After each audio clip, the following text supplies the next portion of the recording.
Assalamualaikum warahmatullahi wabarakatuh. Salam sejahtera bagi kita semua. Om Swastiastu, Namo Buddhaya, salam kebajikan.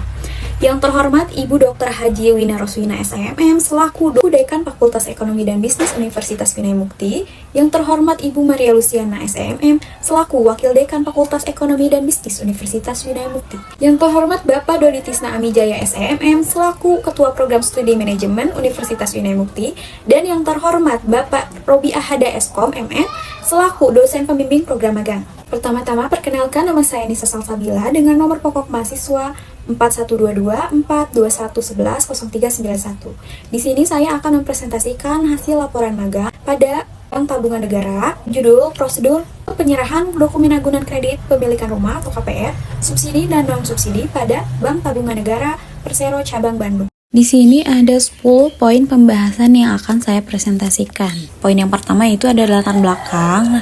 Latar belakangnya ini, rumah merupakan kebutuhan pokok yang menentukan kualitas hidup masyarakat. Namun, pemenuhan kebutuhan ini sering terhambat oleh kendala finansial, terutama bagi masyarakat yang penghasilannya menengah ke bawah.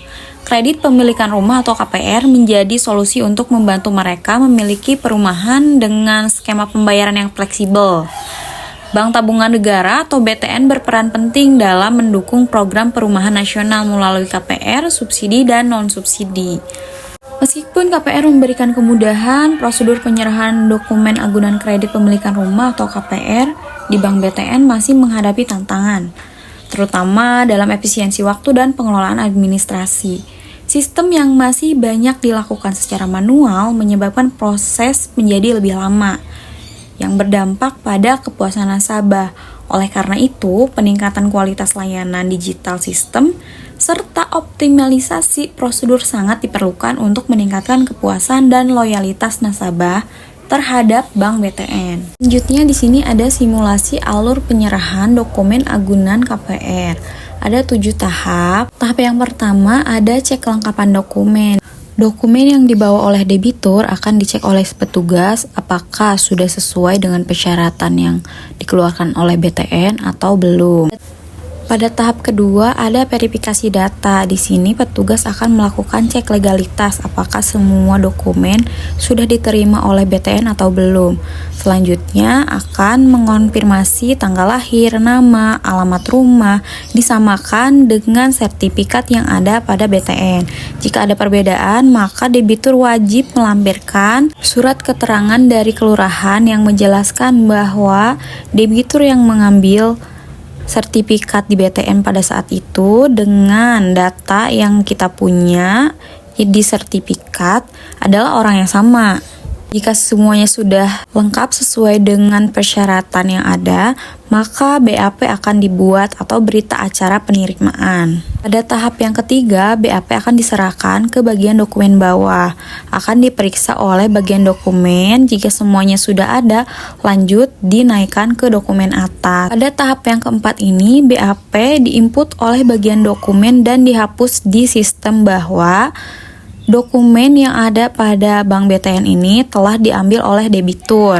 Selanjutnya di tahap yang kelima ini ada tanda tangan dari kepala layanan dan bagian bisnis.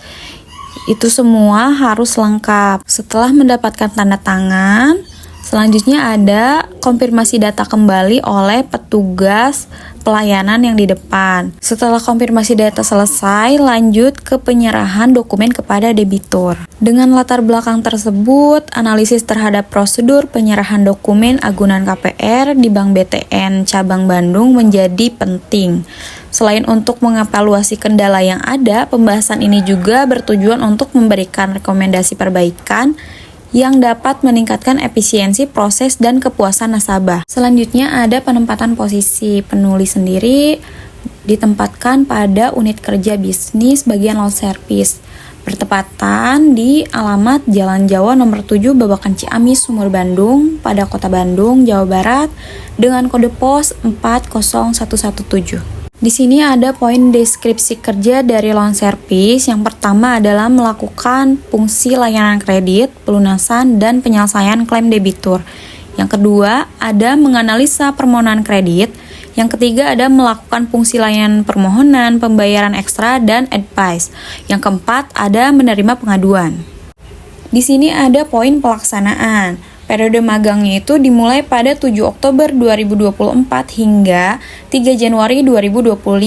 Untuk jadwal kerjanya dari hari Senin hingga hari Jumat pada pukul 7.30 hingga 16.30. Pada poin tujuan ini, penulis membagi menjadi dua kategori, umum dan khusus. Untuk umumnya, agar mampu menerapkan teori-teori yang telah diperoleh oleh mahasiswa dalam bangku perkuliahan, mendapatkan pengalaman praktek di lingkungan kerja nyata, dan membuka wawasan mahasiswa terutama di bidang manajemen.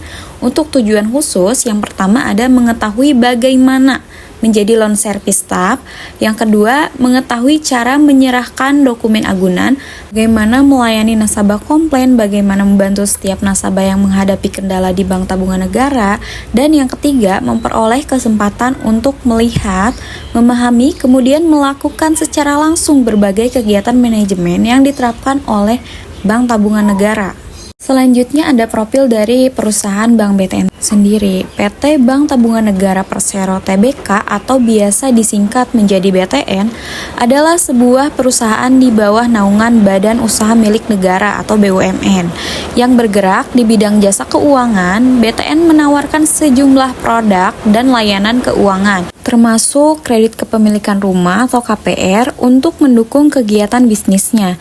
Sehingga pada tahun 2023 BTN memiliki total 737 jaringan kantor dengan rincian 6 kantor wilayah, 81 unit kantor cabang, 541 kantor cabang pembantu, sedangkan untuk jaringan perbankan syariah memiliki 34 kantor cabang syariah dan 75 kantor cabang pembantu syariah di seluruh Indonesia.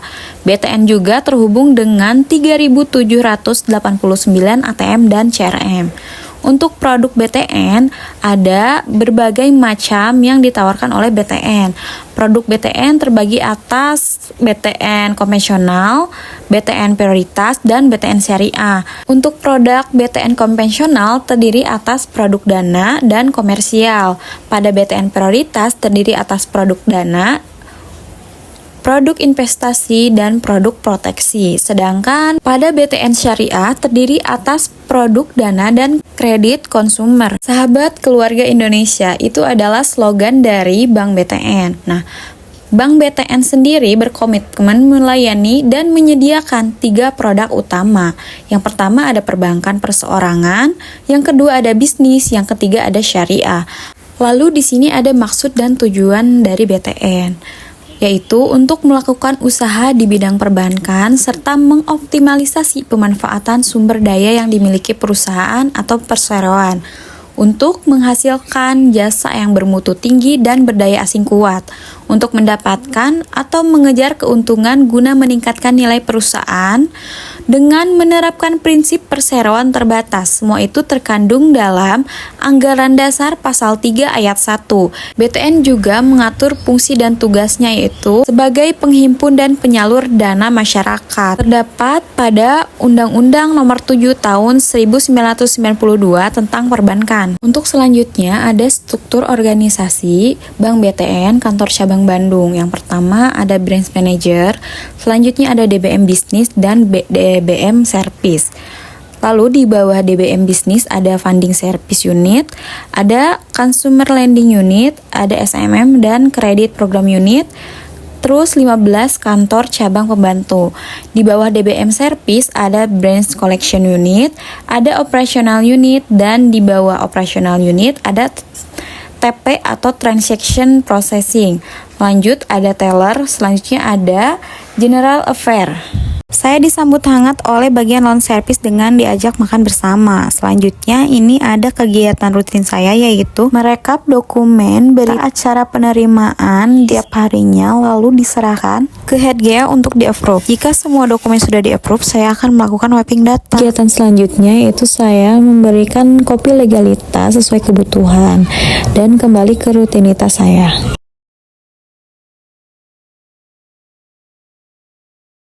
Saya juga melakukan panggilan telepon ke debitur untuk mengkonfirmasi bahwa berkas sudah bisa diambil. Saya juga membantu melayani nasabah.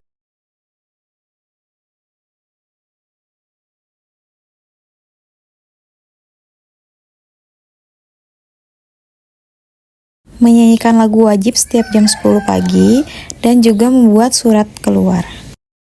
Poin yang terakhir itu ada kesimpulan. Pada pelaksanaan magang di PT Bank Tabungan Negara atau BTN selama 66 hari, penulis melakukan kegiatan non-servis untuk berperan aktif dalam membantu dan belajar di bidang pelayanan produk kredit. Banyak kegiatan lain juga yang menjadi pengalaman baru, yaitu pengarsipan dan administrasi. Banyak sekali ilmu yang didapat sehingga penulis mengenal dan mengetahui mengenai produk, sejarah, budaya, alur penyerahan dokumen, deskripsi pekerjaan tiap posisi, dan lingkungan kerja di PT Bank Tabungan Negara Persero Tbk Kantor Cabang Bandung. Demikian presentasi yang dapat saya sampaikan. Saya berharap materi yang telah dipaparkan dapat memberikan wawasan dan manfaat bagi kita semua. Terima kasih atas perhatian dan waktu yang telah diberikan. Semoga kita bisa terus belajar dan berkembang bersama. Akhir kata saya ucapkan wabillahi taufiq wal hidayah. Wassalamualaikum warahmatullahi wabarakatuh.